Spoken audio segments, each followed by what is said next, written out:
আমি তোমার জন্য চাকরিটা পেয়েছি। আমি গরিব লোকদের সাহায্য করার জন্য টাকা পাঠিয়েছি। আমি তোমার জন্য সব কিছুই করতে পারি। এটা আমি বিশ্বাস করি যে তুমি আমার জন্য সব কিছুই করতে পারো। এগুলো হচ্ছে আমাদের প্রাত্যহিক জীবনে কথা বলার একটা ফাঁক। মানে আমাদের কথা বলতে গেলে এই সুন্দর সুন্দর সেন্টেন্সগুলো আমাদের প্রায় সময় চলে আসে। আমরা এই সুন্দর সুন্দর ব্যতিক্রমধর্মী সেন্টেন্সগুলোকে ইংলিশে ট্রান্সলেট করে ডেলিভারি দেওয়ার চেষ্টা করি। আজকের এই এপিসোডে আমি সেটাই আপনাদের ক্রিয়েটিভভাবে কীভাবে ক্রিয়েট করতে হয় সেটা আমি দেখিয়ে দিই। তো বন্ধুরা, চলুন কথা না বাড়িয়ে শুরু করছি। তার আগে সবাইকে রিকোয়েস্ট করবো, যারা আপনারা নতুন আছেন অবশ্যই একটি লাইক, কমেন্ট এবং সাবস্ক্রাইব করে যাবেন। ধন্যবাদ সবাইকে। তোমার জন্য আমি চাকরিটা পেয়েছি। কেমনে বলবেন? I have got the job for you. তোমার জন্য আমি চাকরিটা পেয়েছি। I have got the job for you মানে তোমার জন্য আমি চাকরিটা পেয়েছি।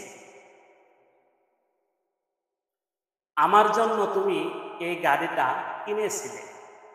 You bought the car for me. You bought the car for me মানে আমার জন্য তুমি এই গাড়িটা কিনেছিলে।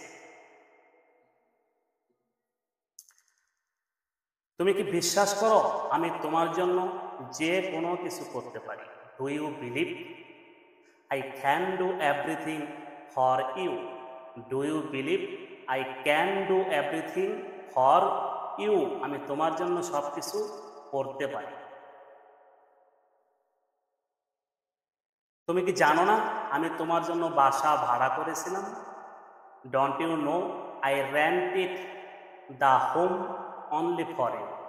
Don't you know I rented the home for you? আমি তোমার জন্য বাসা ভাড়া করেছিলাম। আমরা গরিব লোকদের জন্য সাহায্য পাঠিয়েছি। We have Saint